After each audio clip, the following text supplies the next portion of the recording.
মাত্র ২,৯০০ টাকায় ২ রাত ৩ দিনের এই প্যাকেজে রয়েছে থাকা, খাওয়া, ঘোরাঘুরি এবং আনলিমিটেড খাবারের ব্যবস্থা। নমস্কার বন্ধুরা, আজ থেকে শুরু হচ্ছে সুন্দরবন ইলিশ উৎসব সফর মৌ ট্যুর অ্যান্ড ট্রাভেলসের সঙ্গে। এই ট্যুরে যোগ দিতে হলে প্রথমে পৌঁছে যেতে হবে শিয়ালদা স্টেশন। সেখান থেকে ৭:৪২ ক্যানিং লোকাল ধরে চলে আসতে হবে ক্যানিং স্টেশন পর্যন্ত। আর ক্যানিং পৌঁছানোর পর থেকে সমস্ত দায়িত্ব মৌ ট্যুর অ্যান্ড ট্রাভেলসে। অটোতে বসে সুন্দর হাওয়া খেতে খেতে পৌঁছে গেছিলাম সোনাখালী ফেরিঘাটে, আর যেখান থেকে আমাদের সুন্দরবনে ২ রাত ৩ দিনের যাত্রা শুরু হবে। গন্তব্যে পৌঁছে প্রথমেই আমাদের হাতে তুলে দেওয়া হলো একটি refreshing welcome drink and chocolate আর একটা গোলাপ। তারপর পরিবেশন করা হলো সকালের ব্রেকফাস্ট, গরম গরম লুচি, কষা আলুর দম আর মিষ্টি, সাথে কিন্তু ডিম সেদ্ধও ছিল। দিনের শুরুটা কিন্তু একেবারে জমে গেছিল। খাওয়া দাওয়ার পর একটু চারপাশটা ঘুরে দেখলাম। সুন্দরবনের নদী, প্রকৃতির খোলা হাওয়ার কিছুটা সময় কাটিয়ে মনটা একেবারে ফ্রেশ হয়ে গেল। এরপর পরিবেশন করা হলো গরম চা আর সঙ্গে মুচমুচে চিংড়ির পকোড়া।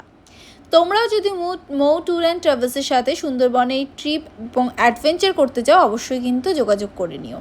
তারপরে ছিল আমাদের কিছু sightseeing, Beacon bungalow, Havelton bungalow. আর বেকন বাংলোতে তোমাদের কিন্তু পার পার্সন 10 টাকা করে নিয়েছিল। আমাদের লঞ্চ আসলো এবং আমরা কিন্তু উঠে পড়লাম আমাদের লঞ্চে। তারপর এলো দিনের সবচেয়ে প্রতীক্ষিত পর্ব, ইলিশ উৎসবের প্রথম দিনের লাঞ্চ। প্রথমেই ছিল গরম ভাত, ভেজ ডাল, ঝুরঝুরে আলু ভাজা, যেটা কিন্তু প্রত্যেকেরই প্রিয়।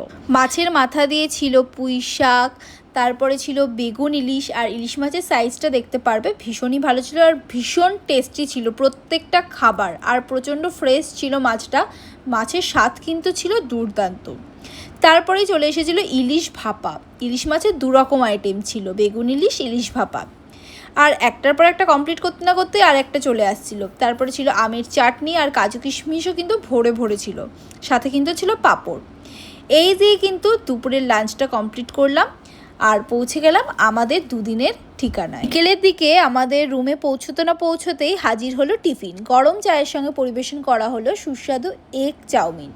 সারাদিনের ঘোরাঘুরির পরেই সন্ধ্যার জলখাবারটা ছিল একেবারে পারফেক্ট। তবে শুধু খাওয়া দাওয়া নয়, সন্ধ্যাটা আরও রঙিন করে তুলেছিল এখানকার বিশেষ ঝুমুর নাচ, স্থানীয় শিল্পীদের প্রাণবন্ত পরিবেশনা, লোকসঙ্গীতের তালে তালে নাচ আর দর্শকদের উচ্ছ্বাস। তারপরে এলো রাতের ডিনার। ডিনারে ছিল সুগন্ধি জিরা রাইস, পটল আলু পোস্ত এবং সবার জন্য আনলিমিটেড মাটন।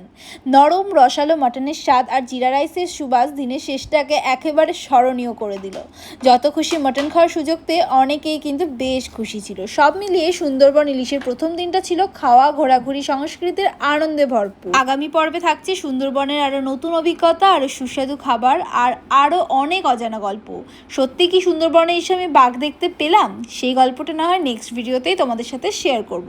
ভিডিওটা ভালো লাগলে অবশ্যই লাইক, কমেন্ট ও শেয়ার করতে ভুলবেন না। আর মৌ ট্যুর অ্যান্ড ট্রাভেলসের সঙ্গে আমাদের এই সফরের পরবর্তী পর্ব দেখতে অবশ্যই কিন্তু আমার এই পেজটি ফলো করে রাখতে হবে।